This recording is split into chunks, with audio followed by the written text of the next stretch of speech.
자, 이번 시간에는 교과서 32페이지입니다. 운동량이 보존되는 까닭은 무엇일까? 우리 지난 시간에 교과서 30페이지 얘기하면서 운동량에 대해서 정의를 내려봤고요. 물체에 가지고 있는 운동량의 크기를 어떻게 계산할지에 대해서 우리가 알아봤죠.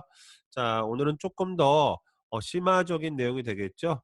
왜 운동량이 보존되어야만 하는가에 관련돼서 하나씩 좀 살펴보도록 하겠는데, 자, 선생님이 준비한 내용 가지고 한번 보도록 하겠습니다. PPT 화면 가지고 얘기를 좀 해볼게요. 자, 여기 보시면, 자, 제목이 뭐라고 되어 있습니까? 무엇이 운동량이 보존되는 까닭은 무엇일까? 이렇게 되어 있어요. 운동량이 보존되는 까닭은. 자, 그러면서 학습 목표 뭐라고 제시하고 있습니까? 운동량이 보존되는 까닭은 뭐 할 수 있다? 설명할 수 있다라고 되어 있죠. 자, 오늘 이 시간 여러분들 운동량이 보존되는 까닭을 뭐 할 수 있어야 된다? 설명할 수 있어야 된다는 사실 알아두시기 바라겠고요. 하나씩 좀 더 살펴보도록 하겠습니다. 다음 화면 볼게요. 여러분들 교과서 32쪽이죠. 슈퍼맨이 막 날아가고 있어요. 슈퍼맨이 지표면과 나란하게 이렇게 쭉 아이고, 다시.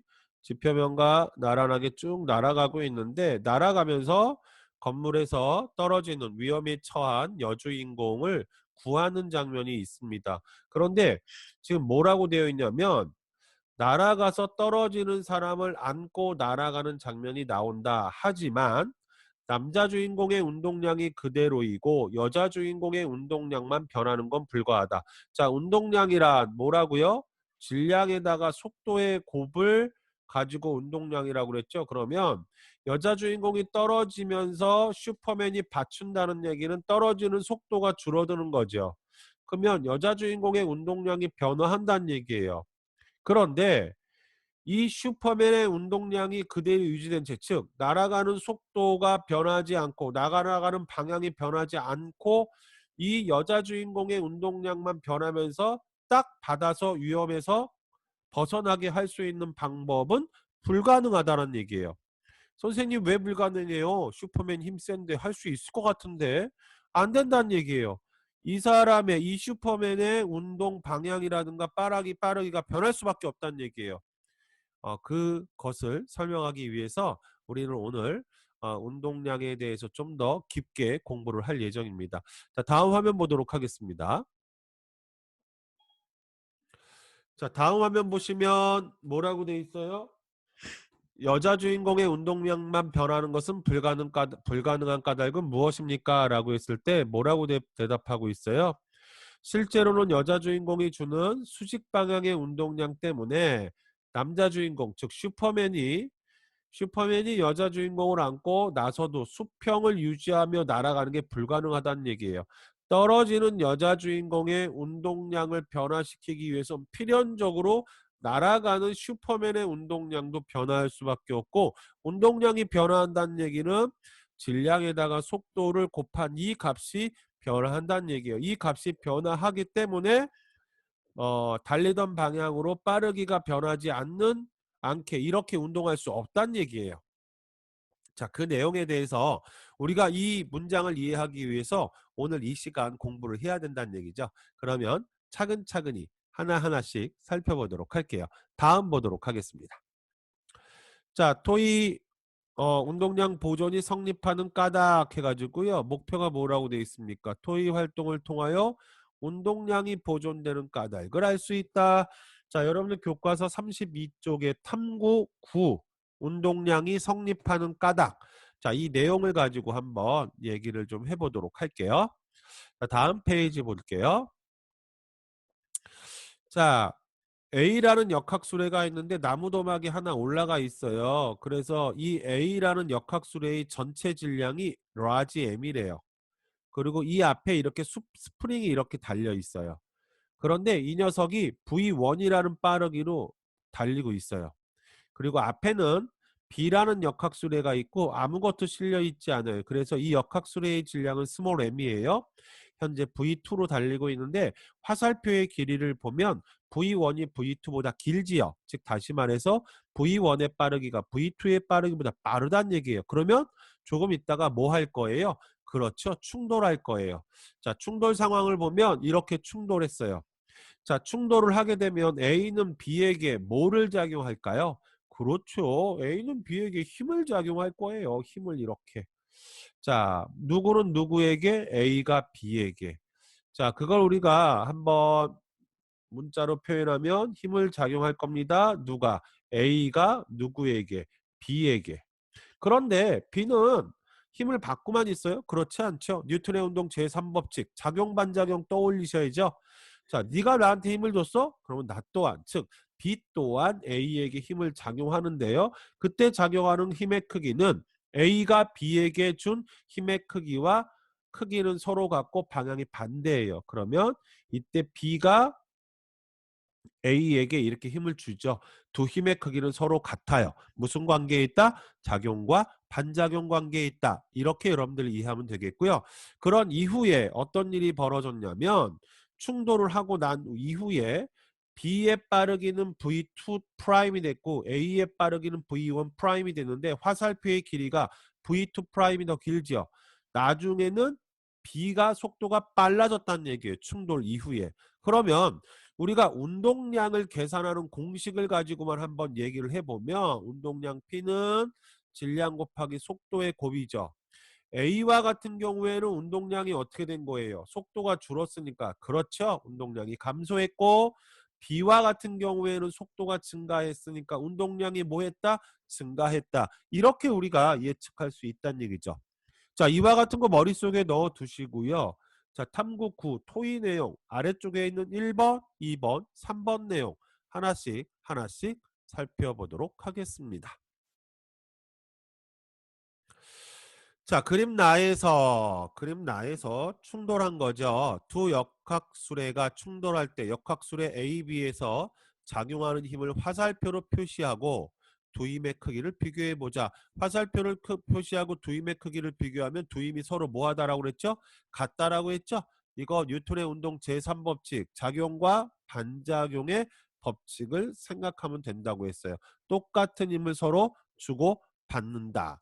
이렇게 우리가 얘기할 수가 있겠죠. 다음 보도록 하겠습니다. 이거 지울게요.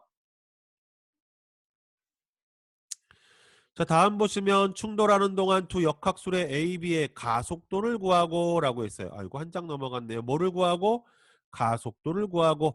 자, 뉴턴의 운동 제2법칙 가속도의 법칙을 보면 F는 ma죠. 그럼 여기서 가속도를 구하기 위해서는 물체의 질량과 작용하는 힘을 알면 되죠. 구하고 A, B의 속도의 변화를 토의해보자 라고 했죠. 자, A의 질량은 몇이에요? m이죠. B의 질량은 어떻게 됐죠? 스몰 m이었죠. 힘을 주고 받았는데 똑같은 크기의 힘을 주고 받았죠. 그러면 라지 m인 물체도 F의 힘이 작용했다라고 하고 스몰 m인 물체도 F의 힘이 작용했다라고 하면 그러면 가속도의 크기는 자 질량과 작용하는 힘을 알면 되니까 술의 A의 가속도는 m분의 F 술의 B의 가속도는 스몰 m분의 F다 이렇게 얘기할 수 있는데요. 술의 질량이 M과 M 중에 라지 M이 더 크니까 가속도의 크기는 A보다 B가 더 크겠다 이렇게 얘기할 수 있죠. 자, 그런데 여기서 하나만 더 얘기해 볼까요? 자, 두 물체가 충돌하는 순간 충돌 시간은 같을까요? 다를까요? 그래요? 같을 거예요. 충돌할 때 걸리는 시간 간격을 델타 t라고 했을 때 양쪽에다가 델타 t를 이렇게 곱해주면 이게 무엇을 의미할까요? 여기다 델타 t를 이렇게 곱하면 똑같이 여기다 델타 t를 이렇게 곱해 볼까요? 자, 가속도는 무엇을 가속도라고 그랬죠? 시간의 변화에 따른 속도의 변화량 이렇게 얘기했죠. 그러면 결국은 가속도에다가 델타 t를 곱해준다라는 얘기는 그렇죠. 자, A의 속도의 변화를 계산한다는 거고 가속도에다가 델타 t를 곱해준다는 얘기는 B의 속도의 변화를 우리가 예측해 본다는 얘기죠. 자, 이거 여러분들 머릿속에 넣어 놓고요. 예시 답변 한번 보도록 하겠습니다. A와 B 사이에 작용하는 힘의 크기가 F이면 A와 B의 가속도는 각각 n분의 F, 스몰 n분의 F. 자, 이거 이해하시겠죠? 자, 충돌하는 동안 A와 B 사이에 작용하는 힘의 크기가 일정하다. 왜? 뉴턴의 운동 제3법칙, 작용반작용의 법칙이라고 했습니다. 그리고 충돌하는 시간은 서로 같겠죠? 빵! 충돌하고 튕겨나가니까 그 충돌 시간을 델타 T라고 했을 때 A와 B의 속도 변화의 크기, 별표 속도 변화의 크기, 처음에는 V1으로 달리다가 나중에는 V1 프라임으로 달렸죠. 누가? A는. B는 어떻게 달렸어요? 처음에는 V2로 달리다가 나중에는 V2 프라임으로 달렸죠. 누가? B가. 이 녀석들의 속도의 변화량을 알 수 있다는 얘기예요. 어떻게? 이와 같은 방법으로. 자, 그래서 여러분들 이렇게 정리를 해 주시면 되겠고요. 자, 다음 보도록 하겠습니다. 자, 충돌하는 동안 역학술의 A의 감소한 운동량. 자, 감소한 운동량이래요. 자, 그러면 나중 운동량에서 처음 운동량을 빼주면 이게 감소한 운동량이겠죠. 그러면 자, 처음 운동량이 어떻게 돼요? 질량 곱하기 속도 V1이 되겠죠. 나중 운동량은 어떻게 됐어요? 질량 곱하기 속도 V1의 프라임이 되겠죠. 이렇게 우리가 마이너스 값을 이렇게 해주고요. 그런데 속도가 얘가 뭐 했죠? 이렇게 이제 운동량의 변화량이다. 이렇게 얘기할 수 있죠. 비의 증가량은 어떻게 돼요? 비의 증가량. 비의 증가량도 나중 운동량에서 처음 운동량을 빼주면 되는데 이때 나중 운동량이 처음 운동량보다 크니까 얘는 증가하는 거고 이 경우에는 나중 운동량이 처음 운동량보다 뭐예요? 작으니까 얘는 마이너스 값을 가지니까 감소한다. 이렇게 우리가 얘기할 수 있겠죠. 자, 그러면 세 번째 보도록 하겠습니다. 여기 뭐라고 되어 있냐면 충돌하는 동안 역학술의 A의 감소한 운동량과 뭐 그리고 B의 증가한 운동량을 비교해 보자라고 되어 있습니다. 자, 그럼 하나씩 좀 살펴볼까요? A와 같은 경우에는 어떤 경우에요? 역학수레가 이렇게 있었고요. 이 역학수레의 질량이 몇이었죠? 그렇습니다. 이 역학수레의 질량이 라지 M이었어요. 처음에 빠르기는 어떻게 됐죠? V1이었죠.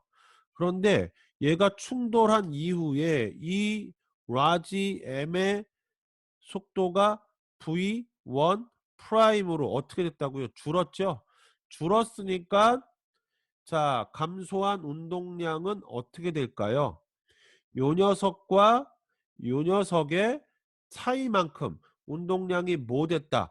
감소됐을 거다. 이렇게 얘기할 수가 있겠죠.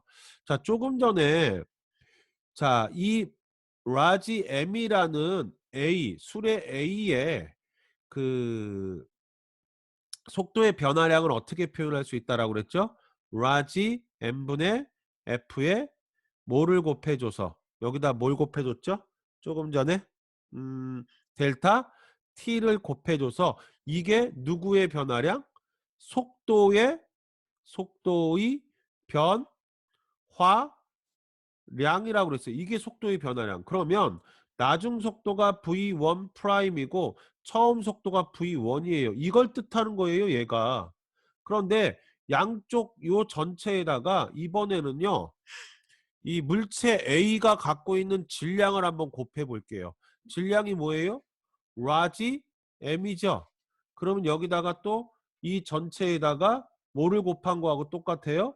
라지 M을 곱한 거와 똑같죠. 그러면 하나하나씩 곱해주면 어떻게 되죠? 우변에 있는 건 M, V1 프라임 빼기 M, V1이 되겠죠. 그럼 이거 운동량의 뭐가 돼요? 변화량이 되겠죠. 자, 이게 운동량의 변화량이니까 감소한 운동량의 크기가 이렇게 우리가 계산될 수 있다란 얘기예요. 이렇게 계산될 수 있다는 얘기예요. 반대로 B는 어떻게 돼요? 속도가 증가하죠. 그러면 증가한 운동량은 M 곱하기 M이 아니죠. 스몰 m 곱하기 스몰 n분의 f에다가 델타 t로 이렇게 표현될 수 있다는 얘기예요. 자, 그렇다면 좀 더 깔끔하게 예시 답변 보면서 다시 한번 얘기해 볼게요. 자, 여기 보시면 여기 나와 있는 이 값이요, 속도의 변화량이에요. 누구? 역학술의 A의 속도의 변화량. 속도, 잘못 썼죠? 다시 지우고 얘기할게요. 여기 나와 있는 요 녀석이 속도의 변화량이에요. 속도의 변화량에다가 뭐를 곱한 거예요? 라지 m을 곱한 거예요. 이게 이 역학술의 A의 감소한 운동량이라는 거예요. 그러면 이 감소한 운동량이 어떻게 계산돼요? 라지 m분의 f 델타 t로 계산되는데, 라지 m 지워주면 결국 뭐만 남는 거예요? 힘 곱하기 힘을 주고받은 시간, 이걸 뜻해요. 즉, 힘 곱하기 힘을 주고받은 이 시간을 우리는 일반적으로 뭐라고 불러주냐면 충격량이라고 불러줘요. 충격량이라고 이렇게 불러주고, 이 충격량은 운동량의 변화량과 뭐하다? 같다라고 얘기해 봅니다. 즉, 이 값이 크면 클수록 운동량의 변화가 크다는 얘기예요. 즉, 충격을 많이 받으면 받을수록 속도의 변화가 커질 수밖에 없다는 얘기예요. 역학술에 비해 운동의 증가량은, 운동량의 증가량은 마찬가지로 이렇게 해주면, 지워주면 요런 값을 갖는다는 얘기죠. 그럼 역학술에 비해 증가한 운동량도 주고받은 힘의 크기, 주고받은 힘에 걸린 시간 델타 t로 얘기할 수 있다는 얘기예요. 만약에 증가한 운동량의 크기가 일정하다라고 얘기했을 때 주고받은 이 접촉 시간을 줄이면 줄일수록 F값이 커진다는 얘기예요. 즉, 다시 말해서 여러분들 달걀을 1m 높은 곳에서 생달걀을 떨어뜨려요. 그럼 딱딱한 바닥에 떨어질 때에는요, 바닥에 떨어지면서 주고받는 힘이 굉장히 짧아요. 딱 하고 깨진다는 얘기죠. 그런데 푹신푹신한 이불 위에다가 1m 높이에서 달걀을 딱 떨어뜨리면 힘을 주고받는 시간이 그 손 때문에 푹신하면서 길어진다는 얘기예요. 즉, 델타 t가 길어지면 F값이 작아진다는 얘기예요.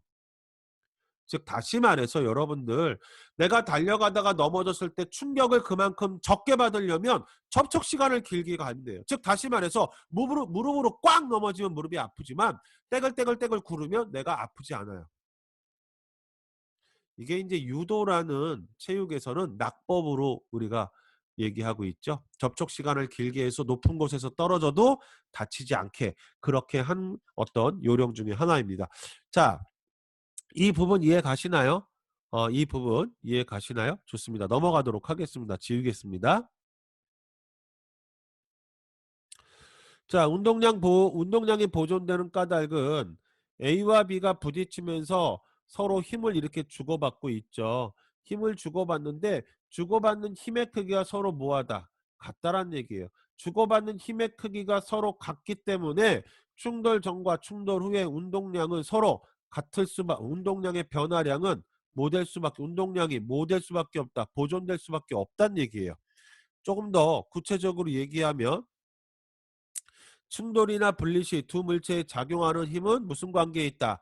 작용 반작용 관계에 있어서 서로 같아요. 그리고 그때 각각의 물체에 생기는 가속도의 크기는 뭐에 반비례해요? 질량에 반비례하죠. 질량이 크면 클수록 가속도는 작아지고, 질량이 작으면 작을수록 가속도는 커져요. 그렇기 때문에 결국은 충돌 전과 충돌 후에 각각의 물체의 운동량의 변화는 서로 뭐 할 수밖에 없다는 얘기예요. 같을 수밖에 없다. 이렇게 우리가 정리할 수가 있겠습니다. 자, 그래서 운동량의 변화량은 같고 방향은 뭐하다?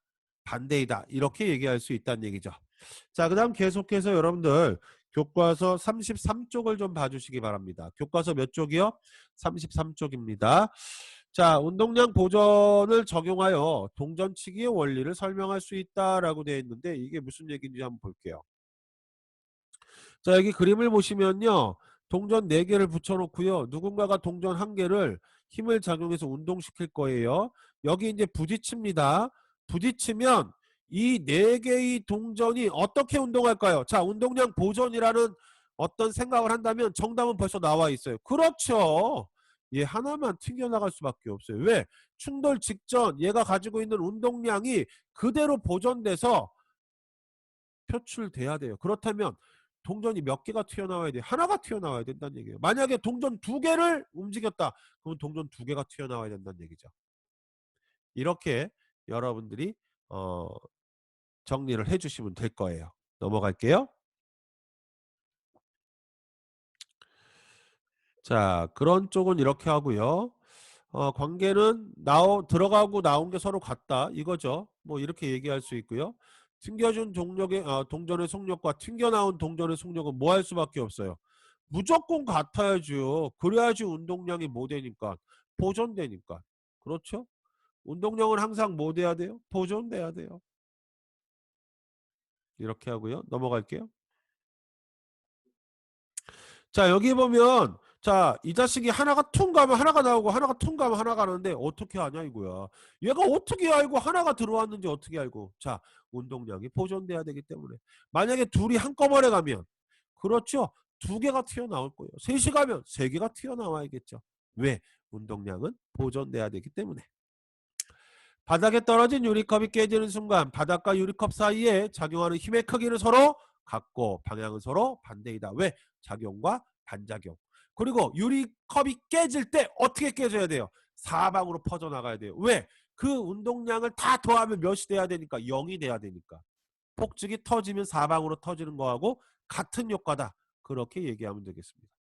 우주정거장에서 우주여행을 하는 우주인이 우주정거장을 향해 운동하기 위한 방법. 자, 여기 우주정거장이 이렇게 있고요. 우주인이 이렇게 있습니다. 우주인이 우주에서 놀다가 다시 우주선으로 가고 싶어요. 그럼 어떻게 해야 돼요? 얘가 힘을 받아서 이렇게 움직이기 위해서는 가지고 있는 물건 하나를 그렇죠. 반대로 버려야 돼요. 던지면 이 녀석은 사람에게 오른쪽 방향으로 힘을 받겠지만 이 물체도 사람에게 반대 방향으로 똑같은 크기의 힘을 작용하기 때문에 이 우주인은 우주선으로 갈 수 있어요. 그리고 이 우주인의 운동량과 반대로 움직이는 이 물체의 운동량을 합하면 결국 정지하고 있었으니까 그 전에 운동량은 뭐예요? MV는 0이죠. 합하면 0이 돼야 된다는 얘기예요. 운동량은 이렇게 보존돼야 된다는 얘기죠.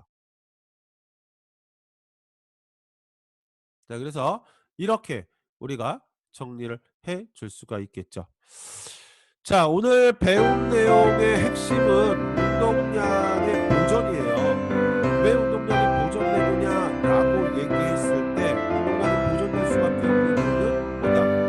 물체가 합쳐지거나 분리되거나 부딪히거나 할 때 힘을 똑같이 주고받기 때문에 그런 일이 생긴다라는 거 알아주시고요. 자, 교과서 33페이지 하단에 확인하기 있죠? 문제를 좀 풀어보시기 바라고요.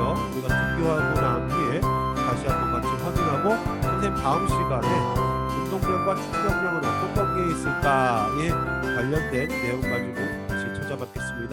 자, 이번 시간 여기서 마치도록 하겠습니다.